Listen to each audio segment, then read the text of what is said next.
Good morning to everybody. I've come back to Attikayam. It is drizzling here slightly, not all the time though. And the weather forecasters have said that it's going to rain for the next few days because of another depression in the Arabian Sea. We are waiting for the rains to subside, but it doesn't seem to be so. The whole situation is changing. The ice melting in the polar regions, the water levels in the sea rising, the climatic changes that are creating uh, new experiences which were not there earlier, because earlier we never used to have rains in the kind of rains we have now in November, December, all these months. But then now it's been raining continuously. I think it's been raining for over 150 days. So all these things are going on. Climatic change is going on. In Delhi, you can't breathe because of the pollution that has occurred over there. Same way, so many other states where there are floods and ravages of floods, and nature it's behaving in a very erratic manner. So on the one hand, you have this kind of situation. On the other hand, you have so much of unrest around the world. Even now, as we read the news, we hear the news, we hear of countries that are trying to become more and more powerful. Through the centuries, nations have tried to become powerful, and they continue to try to become strong and powerful in the sense that they need to defend themselves or to subdue somebody else.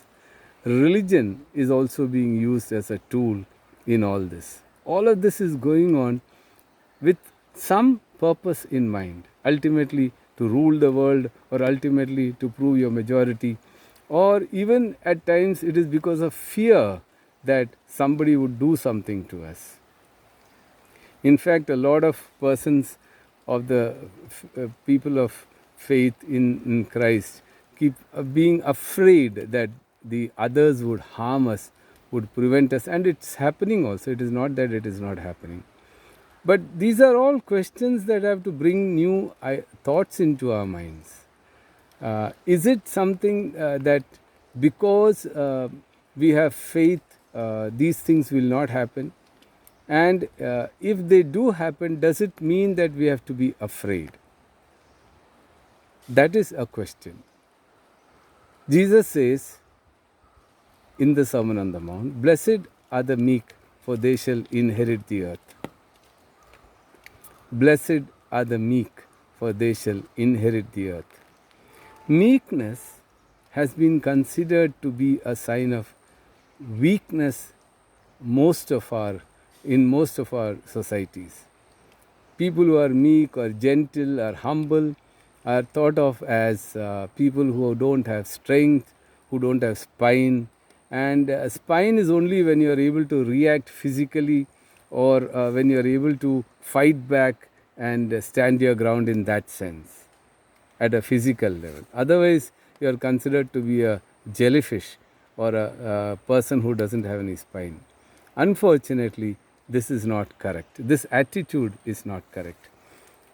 Jesus says, "Blessed are the meek." Meekness does not mean that you are weak. Meekness does not mean that you don't have strength. Meekness does not mean that you don't have spine. It is people with spine who have the ability to be meek. When we are meek, we know that meekness in that sense is not that kind of unaware situation. We know that we have the inner courage to stand our ground, and we will stand our ground. So when Jesus says, "Blessed are the meek," he means that be people who are aware of your inner identity, the identity in God. He says at another place, "Do not be afraid of him who can kill your body." That is true. That is how people who believe in the experience of the gospel stand.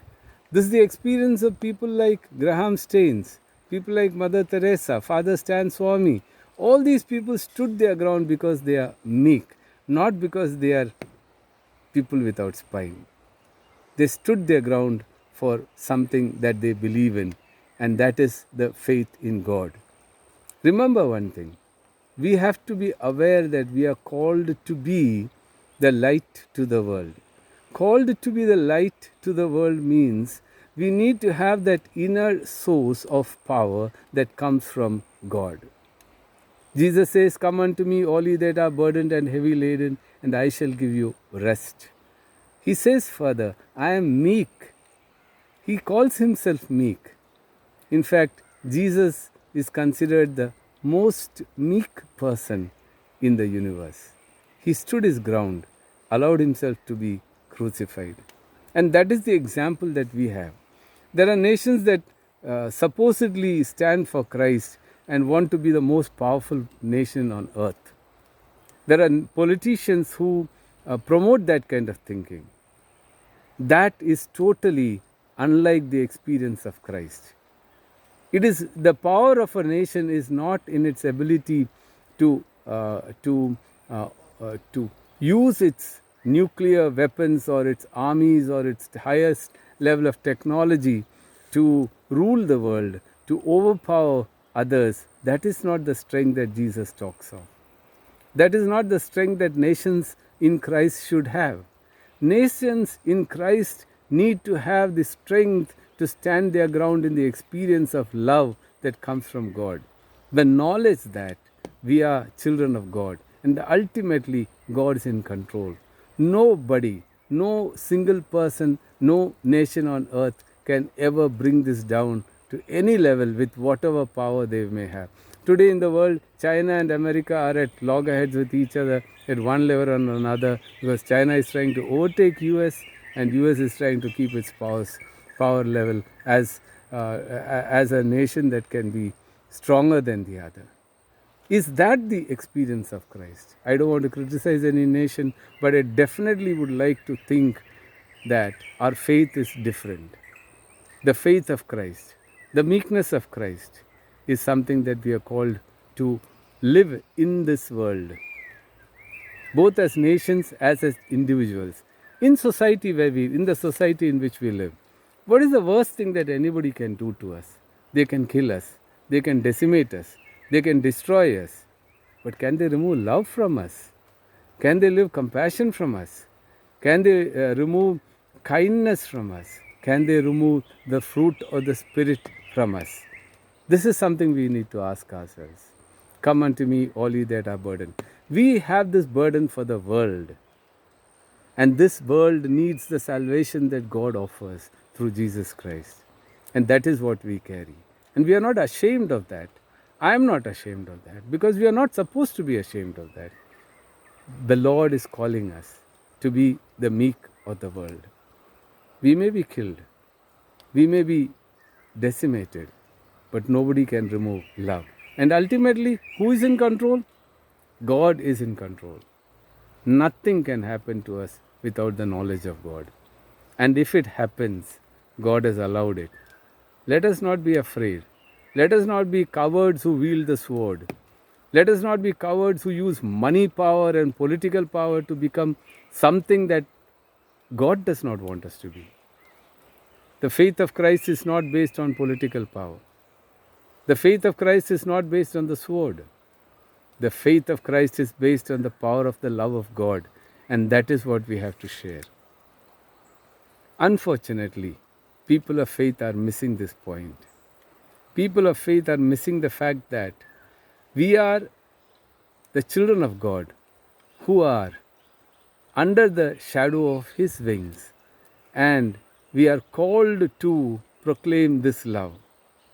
And whatever may be lost, the love of God cannot be lost, should not be lost, and for that we are called to be the meek of the world.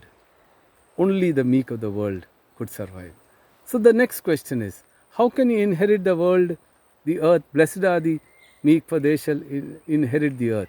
This earth is one day going to be devastated. And the signs are there. There's no question that it is going to remain all through the way we are seeing it. Animals are being extinct. Deforestation is there. Climatic changes are occurring. So many things. Nuclear bombs are there that can destroy the whole world. What Jesus is saying is, blessed are the meek, for they shall inherit the earth. There is going to be a new heaven and a new earth.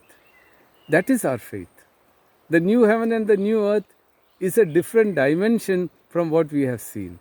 I don't want to elaborate on that over here because that is not our call. That will happen in the time that God wants it to be. Let us keep faith as the meek shall inherit the earth that God has in mind for us. God bless you. Thank you so much.